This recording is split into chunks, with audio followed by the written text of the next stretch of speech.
혹시 당신의 차고에 있는 그 자동차가 이미 사라질 운명을 향해 달려가고 있는데 브랜드는 그 사실을 단 한 번도 알려주지 않았다고 상상해 본 적 있나요?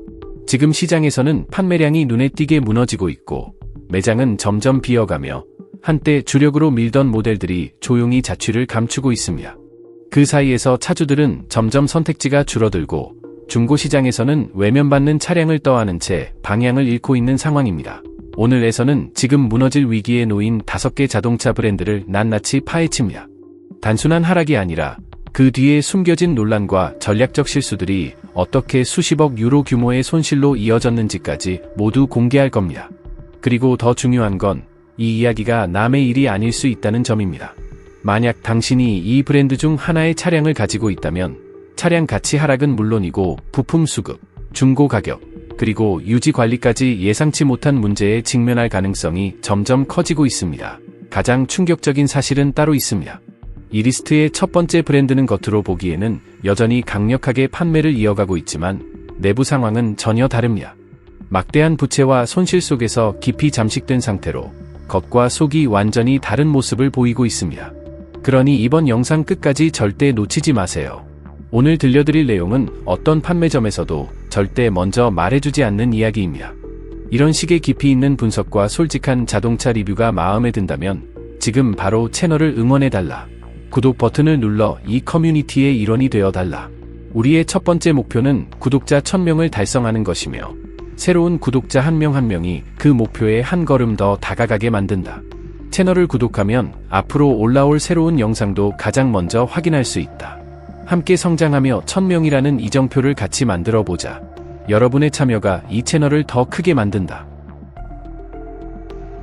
5번째, 이제부터는 많은 사람들이 전혀 예상하지 못했던 브랜드로 시작해 보겠습니다.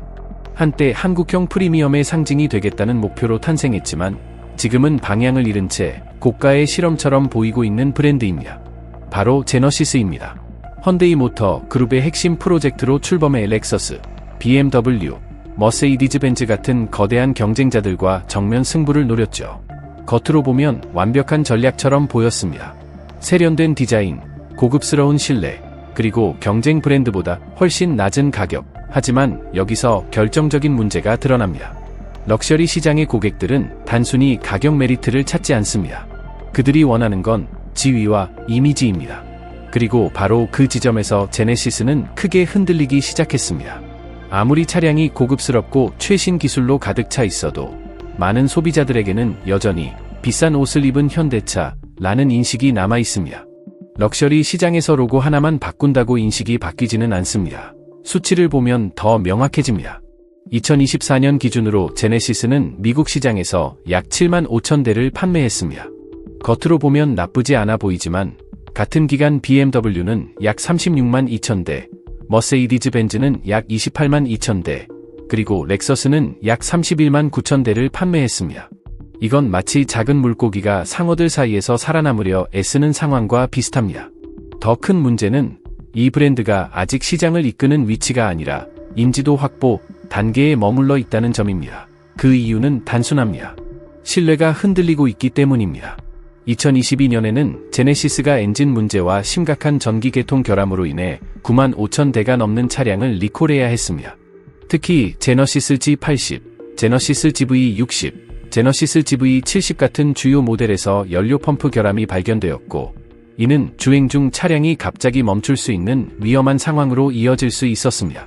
고속도로를 달리다가 고급 차량이 갑자기 멈춘다고 상상해보세요. 프리미엄 브랜드에게 이런 사건은 치명적인 타격입니다.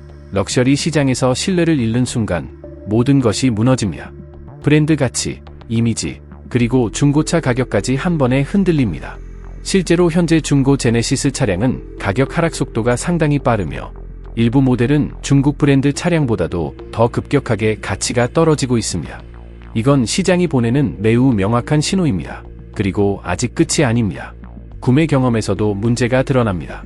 제네시스는 고객에게 완전히 차별화된 프리미엄 경험을 약속했습니다. 고급 전시장, 개인 맞춤 서비스, VIP 수준의 응대. 하지만 현실은 다릅니다.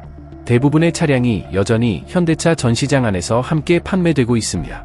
즉, 프리미엄 경험을 기대하고 방문한 고객이 일반 차량을 보러 온 사람들과 같은 공간에서 시간을 보내게 되는 구조입니다. 이건 브랜드가 전달하고자 했던 이미지와는 완전히 반대되는 상황입니다. 결국 이 브랜드의 핵심 문제는 분명합니다. 화려한 마케팅은 있지만 뚜렷한 정체성이 부족합니다. 그리고 전략이 바뀌지 않는다면 과거에 비슷한 길을 걸었던 여러 럭셔리 브랜드들처럼 현실의 벽에 부딪힐 가능성이 높습니다. 그래서 만약 지금 제네시스를 구매할 생각이 있다면 한 번 더 깊이 고민해 볼 필요가 있습니다. 정체성이 불분명하고 가치가 빠르게 떨어지며 고객 경험까지 일관되지 않은 브랜드는 언제든지 위험 구간에 들어갈 수 있기 때문입니다. 그리고 다음 순위의 브랜드는 저조차도 예상하지 못했습니다. 이 리스트에서 보게 될 줄은 정말 몰랐습니다. 네 번째 순위입니다. 이번에는 한때 전 세계 자동차 팬들에게 존경과 열정을 동시에 안겨줬던 브랜드를 이야기해 보겠습니다. 강력한 퍼포먼스와 전설적인 모델로 이름을 떨치며 랠리 무대를 지배했던 그 브랜드. 하지만 지금은 간신히 버티고 있는 상황입니다. 바로 미트수비시 모터즈입니다. 한때는 거대한 존재였지만 지금은 사라지지 않기 위해 필사적으로 버티고 있는 모습입니다. 2024년 기준으로 이 브랜드는 미국 시장에서 약 19,800대 정도만 판매했습니다. 과거와 비교하면 충격적인 수준의 감소입니다. 그런데 진짜 문제는 그 이후였습니다. 2025년 초 새로운 미국 관세 정책이 적용되면서 차량 공급이 완전히 멈춰버렸습니다. 수천 대의 차량이 항구에 묶인 채 움직이지 못했고 딜러들은 판매할 차가 없었으며 소비자들은 선택지를 잃었습니다. 브랜드는 사실상 방향을 잃은 상태에 가까웠습니다. 현재 라인업을 보면 상황이 더해집니다. 과거 가성비 모델로 인기를 끌었던 미트수비시 머라지는 더 이상 존재하지 않고 남아있는 건 미트수비시 아웃랜더, 미트수비시 아웃랜더 스포트, 미트수비시 이클립스 크로스 정도입니다. 문제는 이 모델들이 시장에서 뚜렷한 존재감을 보여주지 못하고 있다는 점입니다. 심지어 닛산과 플랫폼을 공유하며 새롭게 변화를 준 아웃랜더조차 소비자들의 마음을 완전히 사로잡는 데 실패했습니다. 경쟁 브랜드들은 이미 더 뛰어난 실내 품질, 더 효율적인 파워트레인, 그리고 훨씬 강력한 브랜드 이미지를 갖추고 있습니다. 그리고 이 모든 문제의 중심에는 신뢰가 있습니다.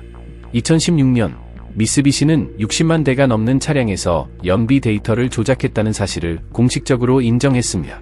이 사건은 단순한 논란이 아니라 글로벌 스캔들로 번졌고 수사, 경영진 사퇴, 막대한 소송, 그리고 주가 폭락까지 이어졌습니다. 하지만 이게 끝이 아니었습니다. 그 이전에도 일본 내에서 심각한 결함을 은폐했다는 의혹이 제기되면서 브랜드의 신뢰도는 이미 크게 흔들린 상태였습니다. 상황이 얼마나 심각했냐면 결국 닛산이 지분 약 34%를 인수하며 회사를 사실상 구제해야 했습니다. 말 그대로 외부의 힘으로 연명하게 된 셈입니다. 하지만 이런 구조적 변화가 브랜드의 본질적인 문제를 해결해주지는 못했습니다.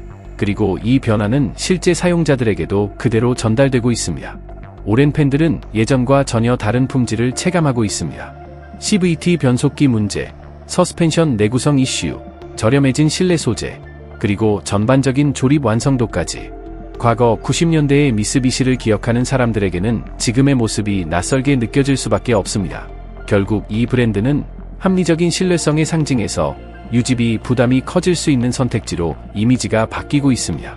전문가들 사이에서도 방향성을 잃은 브랜드, 명확한 비전이 없는 브랜드, 그리고 감정을 자극하지 못하는 라인업을 가진 브랜드라는 평가가 점점 늘어나고 있습니다. 이름값은 여전히 남아있지만 제품이 그 무게를 따라가지 못하고 있는 상황입니다. 하지만 여기서 끝이 아닙니다. 만약 지금 상황이 심각하다고 느껴진다면 다음에 등장할 브랜드들을 보면 생각이 완전히 바뀔 수도 있습니다. 이제부터는 진짜 바닥을 향해 가고 있는 브랜드들이 등장합니다. 세 번째 순위입니다. 이번에는 한때 미국 자동차 산업의 상징과도 같았던 브랜드를 이야기합니다. 클래식한 럭셔리, 조용한 승차감, 그리고 성공한 사람들의 상징으로 자리 잡았던 이름이죠. 정치인, 기업가, 영화 속 인물들이 타던 그 차, 한 번쯤은 누구나 동경했던 브랜드.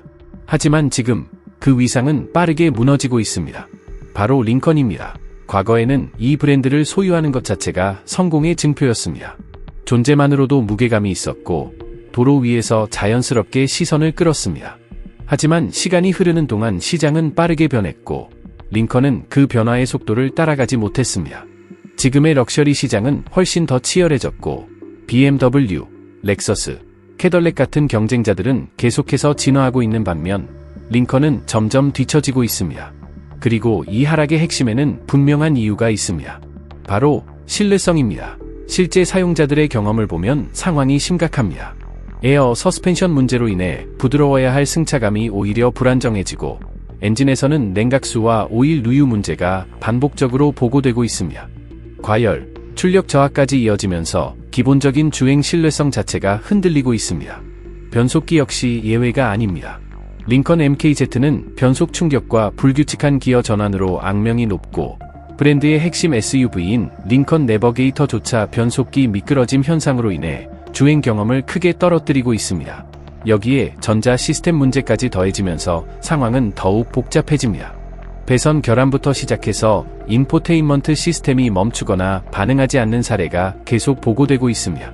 고급 SUV에 수만 유로를 지불했는데 화면이 멈출 때마다 차량을 껐다 켜야 한다고 상상해보세요. 에어컨 시스템 역시 신뢰하기 어렵다는 평가가 많습니다.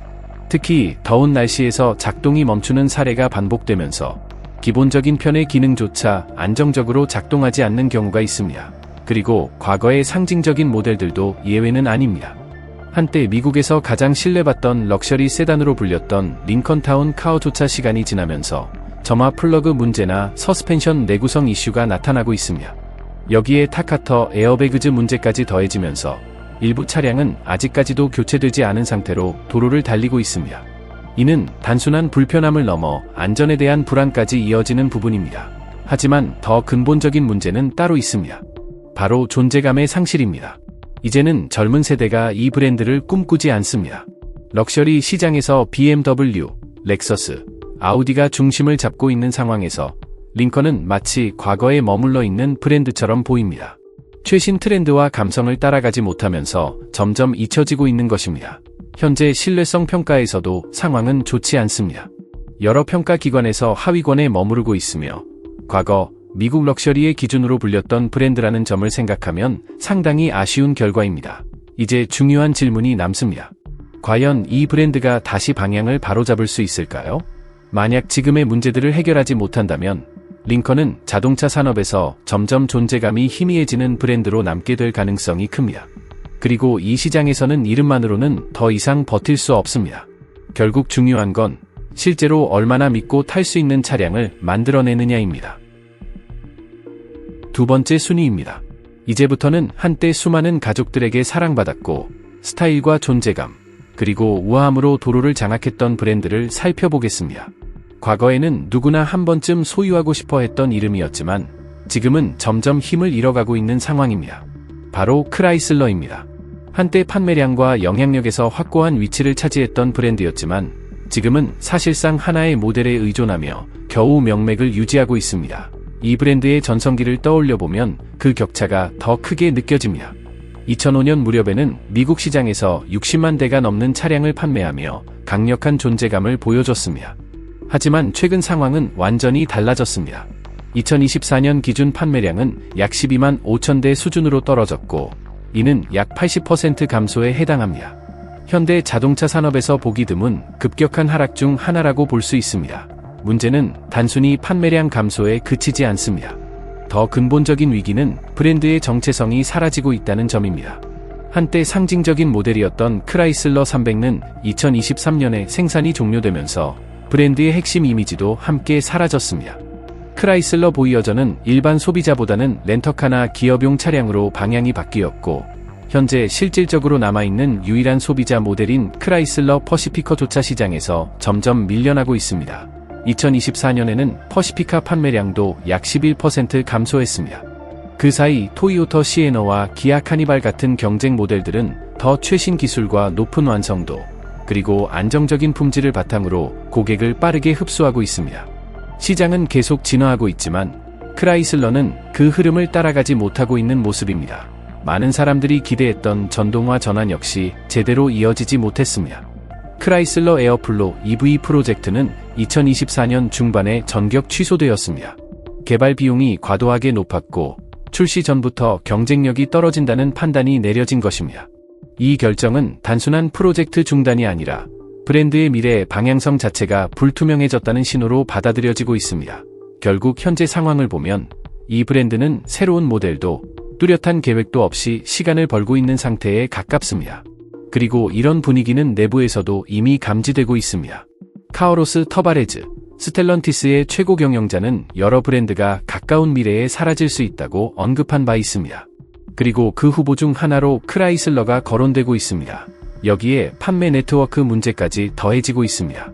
일부 대형 딜러는 재정 문제와 논란으로 운영이 중단되었고, 다른 딜러 역시 수백만 유로 규모의 대출을 상환하지 못하는 상황이 발생했습니다. 이는 단순한 개별 사건이 아니라 전체 유통 구조가 흔들리고 있다는 신호입니다. 결국 지금의 크라이슬러는 과거의 영광과는 전혀 다른 모습입니다. 한때 상징적이었던 브랜드는 이제 점점 존재감이 희미해지고 있고, 그 영향은 소비자에게도 그대로 전달되고 있습니다. 중고차 가치 하락, 부품 수급에 대한 불안, 그리고 장기적인 유지에 대한 걱정까지. 만약 퍼시피카가 없었다면 이미 시장에서 사라졌을 가능성도 충분합니다. 하지만 이 상황도 오래 지속되지는 않을 수 있습니다. 경쟁은 계속해서 강해지고 있고 시장은 기다려주지 않습니다. 그리고 이제 남은 건 단 하나입니다. 다음에 등장할 브랜드는 규모와 상관없이 누구도 안전하지 않다는 사실을 보여줍니다. 자동차 산업에서는 거대한 기업조차 예상보다 훨씬 빠르게 흔들릴 수 있습니다. 첫 번째, 드디어 많은 사람들이 예상하지 못했던 가장 충격적인 위치에 도달했습니다. 하지만 수치와 사건들은 거짓말을 하지 않습니다. 이번에 이야기할 브랜드는 일본 자동차 산업의 상징과도 같았던 거대 기업, 바로 닛산입니다. 수십 년 동안 기술력과 내구성, 그리고 일본식 완성도의 대표로 불렸던 이 브랜드가 지금은 존속 자체를 걱정해야 하는 상황에 놓여 있습니다. 한때 전 세계 도로를 지배했던 모델들을 떠올려 보세요. 닛산 센트러, 닛산 알티머, 닛산 펀롤, 닛산 프런티어 같은 차량들은 글로벌 시장에서 강력한 존재감을 보여줬습니다. 하지만 지금 이 브랜드는 역사상 가장 힘든 시기를 지나고 있습니다. 2024년 기준 글로벌 판매량은 약 85만 대 수준으로 보입니다. 겉으로 보면 나쁘지 않아 보일 수 있지만 내부를 들여다보면 상황은 완전히 다릅니다. 대표 세단이었던 닛산 맥서머는 판매량이 거의 90% 가까이 급감했고, 닛산 알티머 역시 비슷한 흐름을 보이며 시장에서 빠르게 존재감을 잃고 있습니다. 그리고 더 심각한 건 이제 손실 규모가 차량 판매가 아니라 금액 단위로 이야기된다는 점입니다. 전 세계적으로 수십억 유로 규모의 손실이 예상되고 있으며 미국 시장에서만도 약 35억 유로에 달하는 손실이 발생한 것으로 알려졌습니다. 이건 단순한 경기 침체나 일시적인 부진이 아닙니다. 오랜 기간 쌓여온 전략적 판단 미스의 결과입니다. 2024년, 닛산은 한도와의 합병을 시도했습니다. 만약 성사됐다면 세계에서 손꼽히는 규모의 자동차 그룹이 탄생할 수 있는 기회였습니다. 하지만 협상은 결렬되었고, 그 이유는 경영권을 둘러싼 의견 차이였습니다. 이후 닛산은 방향을 잃은 채 여러 파트너를 찾고 있습니다. 스텔런티스, 팍스칸 등 다양한 가능성이 거론됐지만 아직까지 확실한 결과는 나오지 않았습니다. 그 사이 내부에서는 구조조정이 진행되었습니다. 생산 공장이 폐쇄되고 약 9,000명 규모의 인력이 감축되었으며 미래를 위한 핵심 전기차 프로젝트 2개도 중단되었습니다. 그리고 바로 이 부분이 가장 큰 문제로 이어집니다. 전동화 시대에 대한 명확한 전략이 보이지 않는다는 점입니다. 토요타, 헌데이 모터 그룹, BYD 같은 기업들이 막대한 투자를 이어가는 동안 닛산은 상대적으로 움직임이 둔화된 모습입니다. 신차 계획도, 혁신적인 방향성도 뚜렷하게 드러나지 않고 있습니다. 하지만 이 위기의 뿌리는 더 과거로 거슬러 올라갑니다. 2018년, 당시 최고 경영자였던 카오로스 고선이 회사 자금을 개인적으로 사용하고 보수를 축소 신고한 혐의로 체포되면서 큰 파장이 일었습니다. 그리고 이후 해외로 탈출하는 과정까지 알려지면서 기업 내부의 혼란과 구조적 문제가 전 세계에 드러났습니다. 그 이후에도 논란은 이어졌습니다. 2020년에는 배출가스 및 연비 테스트와 관련된 문제를 인정하면서 브랜드 신뢰도는 더욱 낮아졌습니다. 이런 사건들이 반복되면서 소비자들의 인식은 크게 흔들렸고 지금의 상황으로 이어지고 있습니다. 현재 업계 내부에서는 상당히 냉정한 전망이 나오고 있습니다. 만약 대규모 구조조정이나 강력한 파트너십이 빠르게 이루어지지 않는다면 향후 약 1년에서 1년 반 정도의 시간만 남았다는 분석도 있습니다. 그만큼 상황이 긴박하다는 의미입니다. 판매는 감소하고 있고 이미지도 약해지고 있으며 일부 딜러 네트워크 역시 축소되는 흐름을 보이고 있습니다. 한때 일본 자동차 산업을 대표하던 브랜드가 지금은 생존 자체를 고민해야 하는 단계에 들어선 것입니다. 물론 이 브랜드가 다시 반등할 가능성을 완전히 배제할 수는 없습니다. 하지만 현재 흐름만 놓고 보면 상황은 결코 가볍지 않습니다. 그래서 만약 지금 차량 구매를 고려하고 있다면 단순한 이미지나 과거의 명성만이 아니라 현재의 상태를 기준으로 판단하는 것이 중요합니다. 잘못된 선택은 시간이 지나면서 예상보다 훨씬 큰 비용으로 돌아올 수 있기 때문입니다. 그리고 여기서 끝이 아닙니다. 자동차 시장에는 겉모습은 비슷하지만 가격은 훨씬 더 비싼 숨겨진 쌍둥이 모델들도 존재합니다. 다음 영상에서는 아무도 예상하지 못했던 자동차 업계의 놀라운 구조를 공개합니다. 같은 차인데도 브랜드 로고 하나 때문에 더 많은 비용을 지불하게 되는 이유, 지금 바로 확인해 보세요.